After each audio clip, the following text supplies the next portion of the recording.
السلام عليكم ورحمة الله. ازيكم يا شباب؟ عاملين ايه؟ يا رب تكونوا بخير ان شاء الله بأحسن حال.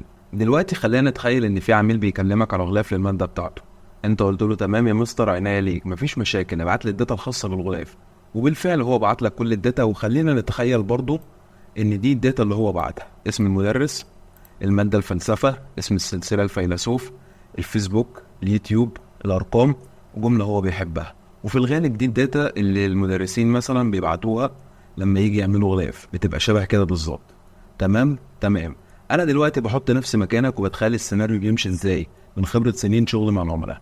اول حاجة، لو انت مصمم مبتدئ هتتوتر، وهتبقى مش عارف تبدأ منين ولا تعمل ايه، وهتبتدي تفتح الفوتوشوب وتهبط فيه، وده على فكرة مش غلط. بس خليني اساعدك ونعمل الديزاين اللي مطلوب مننا ده من الصفر سوا، ونفكر بصوت عالي عشان نعرف لما بيطلب مننا ديزاين معين بنعمل ايه.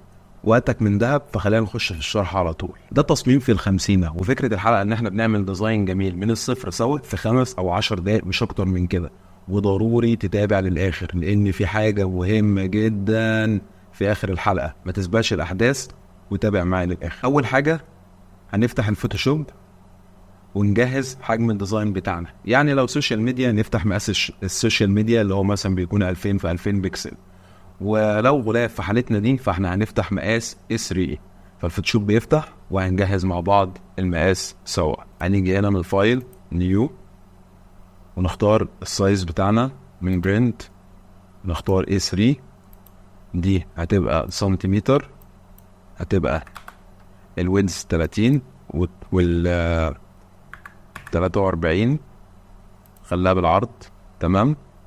والالوان عندنا CMYK. حلو كده، احنا فتحنا الديزاين بتاعنا. المسطره دي بندوس كنترول R عشان نظهرها، وهنيجي ندوس عليها كده كليك يمين ونختار سنتيمتر. بعد كده من فيو جايد، نيو جايد لاي اوت، الغي دي وتعالى هنا واعمل لي 1 سنتي من جميع الاتجاهات. كده حلو، تمام زي الفل. هنيجي هنا ونسحب كده. حلو، وهنسحب برضو ايه كده. يبقى احنا كده فتحنا المقاس بتاعنا وجهزناه وعملنا الجايد وكل حاجه زي الفل. تاني حاجه، هنبتدي ندور على الماتيريال اللي هنشتغل بيه. ممكن نعمل تغذيه بصريه برضو، مفيش مشاكل. يعني ندور على بنترست، على بيهانس او فري بيك كده يعني. وانا في الحلقه دي هبسط الدنيا خالص، وهكتفي بان انا ابحث عن الماتيريال اللي انا عاوزها من فري بيك. تمام. فانا هفتح فري بيك وابتدي ادور على الماتيريال اللي انا عاوزها. تمام.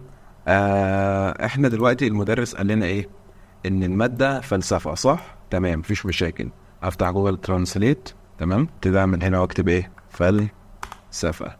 تمام. انا بتخيل معاك خالص الموضوع من البداية. انا مثلا عجبني حاجة زي دي، تمام، وهجي عليها واعمل داونلود ليها. تمام. تاني حاجة، هبحث عن كلمة جريك اللي هي يوناني، لان في اغلب التصاميم دي بيستخدموا الحاجات اليونانيه. حاجه زي دي عجباني جدا. تمام. هاجي عليها واروح جاي اعمل لها داونلود. يعني انا دلوقتي حرفيا ما حملتش غير صورتين خاصين بالماده بتوعنا، وكلهم فري عادي جدا من فري بيك، مفيش اي مشاكل. تمام. بعد كده هاجي واكتب بيبر تكستشر. حلو، دي زي الفل.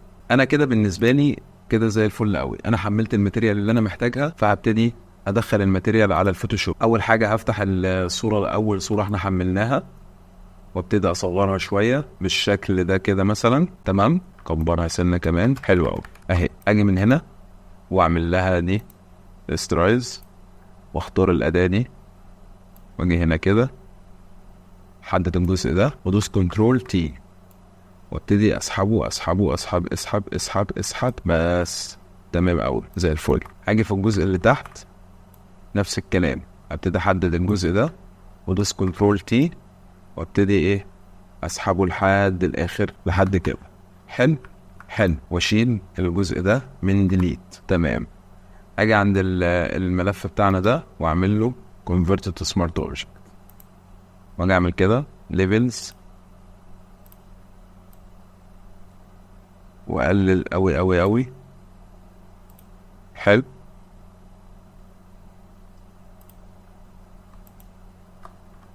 جاي اعمل له كده بالشكل اللي قدامنا ده. واخدهم هما الاتنين واقفلهم. حلو. هنيجي هنا تحتيهم ونعمل من دي سوليد كولر، ونختار اللون ده يعني من الالوان بتاعت الغلاف بتاعك. حلو الكلام. تدي دلوقتي المفروض ان المستر قال لي ان المادة فلسفة واسم السلسلة الفيلسوف، فطبيعي ان انا المفروض الجزء ده هحط فيه اسم المادة. فهاجي كده واكتب الفيلسوف واختار الفونت اللي انا عايزه. في الحالة دي انا هستخدم فونت موزون، هو فونت بريميوم بس جميل جدا الحقيقة. اسنطر الكلمة بتاعتنا بتاعت اسم الفلسفة واخليها في الوش زي ما انتم شايفين كده. تمام. وهجيب عندي اي كلام انجليزي خاص بمادة الفلسفة واستخدمه في الجزء ده. حاجة مثلا زي اللي انتم شايفينها دي عبارة عن كلام خاص بمادة الفلسفة عادي، اكتب اي حاجة وخليها بالشكل ده. تمام. هاجي عندي هنا برضو واروح كاتب فيلسوف. طبعا هي صغيرة مش باينة فاهي. تمام. صغرها بالشكل ده كده، اصغر شوية على 4 مثلا، وبعدها واجي هنا كده مثلا ايه واحطها بالشكل ده. تمام اوي. هختار دي ودي ودي واسنطرهم من هنا. حلو الكلام. دلوقتي هاجي تحت كلمة الفيلسوف دي تحتيها، تمام، واعمل دايرة بالشكل البسيط ده، لا اكتر ولا اقل. هختار لون من الالوان دي، اللون ده كويس جدا، واعمل له ايه بالشكل ده.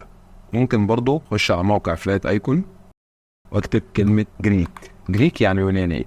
تمام. فانا ابتدي ادور مثلا على اشكال ممكن استخدمها. انا في الحالة دي مثلا هستخدم الشكل ده عجبني، فروح جاي اعمل له داونلود PNG، روح جاي سحبه على الديزاين بتاعنا. تمام.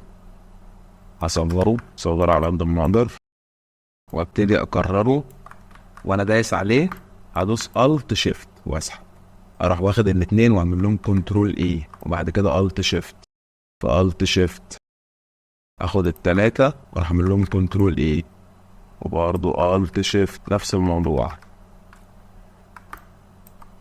لحد ما يتكون عندنا الشكل اللي انتوا شايفينه ده. اللي اعمله كده واسنطره بالشكل ده. ممكن اصغره سنة بحيث برضه ايه اظبط الدنيا على قد ما اقدر. تمام قوي. بعد كده هدوس كنترول اي عليهم كلهم، واجي هنا وادوس دبل كليك واديهم كلر اوفرلاي، هديهم نفس اللون ده. حلو. واجي تحت واديهم برضو نفس اللون ده، بس هاجي هنا عند الخلفيه بتاعتنا وهعمل لاير فوقيهم. تمام. وفي اللاير دي انا هختار اللون ده الت وادوس كده على اللون ده، وبعدين ابتدي ايه، لا ممكن اغمق للون ده وابتدي ادوس كده كده كده كده كده بالشكل ده. تمام. وطبعا هروح جاي منزلها تحت عشان تبقى عندنا بالشكل اللي انتوا شايفينه ده. ليه؟ لان المفروض دلوقتي المدرس بعت لنا مثلا، انا تخيلت هنا طبعا ان اسم المدرس محمد جادو. تمام. فانا هاجي دلوقتي واكتب اسم المدرس تحت، واجي هنا على اللون بتاع الكلمة واخليه من اللون ده. حلو. بدأ يبان الغلاف بتاعنا ملامح، شكله شيك. تمام. وبدون اي بهرجة وبدون اي عناصر كتيرة. ممكن برضو اعمل حاجة كمان في الحتة دي، اجي هنا كده واعمل شيب مستطيل طويل شوية بس. تمام. واروح جاي برضو من دي اللون ده اعمله بالطريقة دي. فهختار برضو نفس الفونت. انا دلوقتي بحاول ان انا ايه استخدامي يبقى الفونت واحد بس للثانوية العامة. صغرها واطلعها فوق. جميل قوي. ممكن برضو هاجي هنا عند موقع فلات ايكون واختار واكتب قصدي كلمة نيو. اجي هنا واكتب كلمة نيو. الشكل ده عجبني، اعمل له داونلود، صورها بالشكل ده، احطها هنا كده. تمام. اتبقى معانا الرقم بالنسبة للوش، مفيش اي مشاكل. هاجي هنا برضو نفس الموقع واكتب واتساب. انا مثلا عجبني الشكل الايقونة دي فاعمل لها داونلود، صورها على قد ما اقدر، اغير لونها للابيض دلوقتي يا شباب احنا ضفنا الرقم وضفنا الاسم، ضفنا اسم السلسلة. بس حاجة بسيطة، هاجي هنا عند صورة الغلاف واعمل لها سنة ليفل، اعلي دي شوية، حاجة بسيطة مش كتير يعني، وانزل دي حبة، وبرضه ممكن انزل دي حبة. تمام، فيبقى عندنا بالشكل ده الالوان احسن كده، وبقت ايه زاهية اكتر. تمام، الى حد ما دلوقتي الغلاف شبه انتهى. ممكن برضه نعمل تريكايه كده جميلة. احنا كنا كاتبين المرة فاتت في البحث كلمة جريك، صح؟ ممكن برضو نشوف اي عنصر تاني نستخدمه عندنا في الديزاين.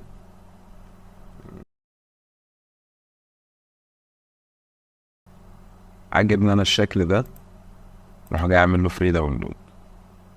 اول ما الشكل بينزل عندنا في الديزاين اهو، تمام، انا مش محتاج ان هو يكون شكلين، انا هحتاج شيب واحد بس. هاجي كده احدد الجزء ده واعمل له ماسك، وبعد كده اختار دي واعملها باللون الابيض، واعملها convert to smart object، وبعد كده هستخدم دي واصغرها.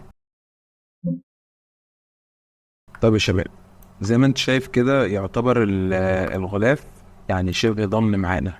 هنجيب دلوقتي الورقة اللي احنا حملناها اللي هي البيبر تكستشر، تمام، ونخليها في الظهر بالشكل ده.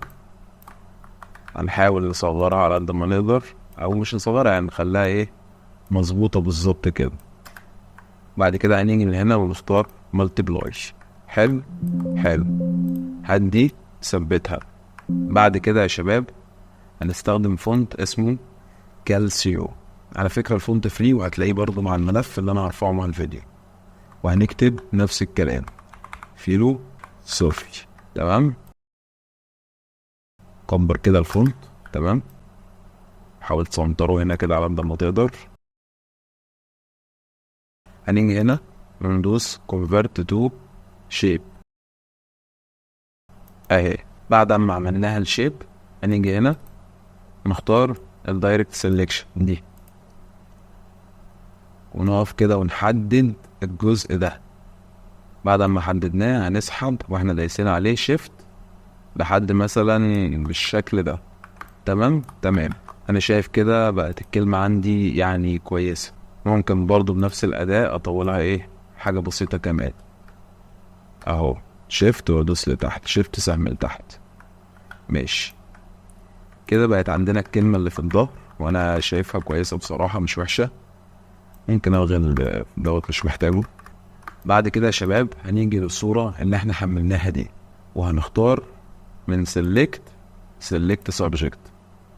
دي موجودة في اي فوتوشوب من فوق 2020. تمام، هنيجي كده ونعمل لها ماسك. تمام، وهنيجي من فلتر اذر مينيموم ونخليها 1 بكسل، ندوس اوكي. هنيجي عند الصورة نعمل لها convert to smart object. حلو الكلام، هندوس عليها دبل كليك ونيجي عند gradient overlay.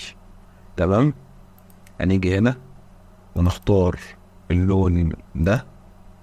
تمام، والناحية التانية هنختار اللون ده. تمام تمام، هنيجي هنا ونعملها reflection، بعدين reverse، بعدين هنصغر بالشكل ده، ونيجي هنا ونديها color. حلو، بص كده قبل وكده بعد، فاهم؟ تبقى واخدة من الوان الديزاين بتاعنا. هنصغرها بالشكل ده ونخليها هنا، وهنيجي عند الشيب بتاعنا اللي هو بتاع الكلمة ونعمل له لاير فوقه ونعمل لها كليمنج ماسك، ونيجي مثلا نختار اللون الابيض وندوس كده بس، اكتر ولا اقل. تمام تمام، دلوقتي لو ركزنا المدرس كان باعت لي الفيسبوك واليوتيوب، فانا المفروض ان انا احولهم لكيو ار واحطهم في الديزاين بتاعنا. دلوقتي يا شباب انا ضفت الكيو ار بتاع اليوتيوب والكيو ار بتاع الفيسبوك واسم المدرس بالانجليش، واستخدمت نفس الكلام الانجليش اللي كان هنا استخدمته تحت الاسم. تمام، ممكن انجي عند الصورة بتاعتنا وارفعها بس لفوق شوية. دلوقتي اتبقى الجملة اللي هو قال لي انا عايز اضيفها في الغلاف بتاعتنا، محدش بيحاول وبيجيب صفر. انا دلوقتي كتبت الجملة يا شباب، تمام، وضفت لها الشيب اللي هو ده وده نفس اللي انا ضايفهم عند الرقم تحت. تمام.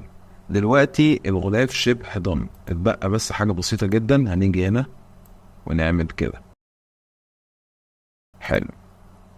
نيجي من بروبرتس. تمام. هتلاقي في ويندوز هنا بروبرتس اهي. نزود الكيرف شوية بتاع الشكل اللي عندنا. تمام. ونعمل الفيل 0 بالشكل ده كده كده. حلو اوي. هندوس عليه دبل كليك ونعمل دروب شادو. هنعمل الديستانس 0، الزاوية 90، السايز عليه شوية، واختار المالتيبلاي مثلا لحد 50 كويس. هندوس برضو دبل كليك عليه تاني يا شباب، ونيجي عند ستروك. نيجي هنا نختار دي اللي هي ابيض والناحية التانية شفاف. تمام.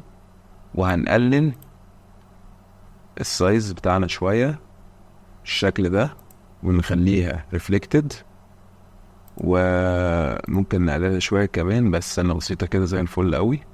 ونبتدي مثلا نلعب في الزاوية بتاعتنا لحد ما نوصل لشكل احنا حابينه يعني. تمام. بقت الشكل النهائي عندنا بالشكل ده. عملنا غلاف زي ما انتم شايفين جميل جدا. اتبقى بس ايه حاجة بسيطة جدا. هنجيب دلوقتي الشباب السحابة ديت. تمام. وهتلاقوا في الملف اللي انا هرفعه مع الملحقات في الوصف الفيديو، وهنستخدمها في الديزاين بشكل جميل كده. تمام. وهنستخدم الاتنين دولت بالشكل اللي انتوا شايفينه ده. تمام. وهنيجي برضو خلف الكلام اللي احنا ضايفينه اللي هو التكست فيلوسوفي. هنعمل لاير جديد. اللاير دوت هنحط فيه مجرد بروش، يعني هي بس تكاية كده من البروش بتعمل ضوء مش اكتر ولا اقل. تمام. فدلوقتي جينا بقى للحته الاخيره اللي في الفيديو. تفتكر بعد ما عملنا كل ده وبعتنا للعميل، ماذا لو قالك مش عاجبني؟ ساعتها هنعمل ايه بقى؟ هنعرف بقى في الحلقه الجايه هنعمل ايه.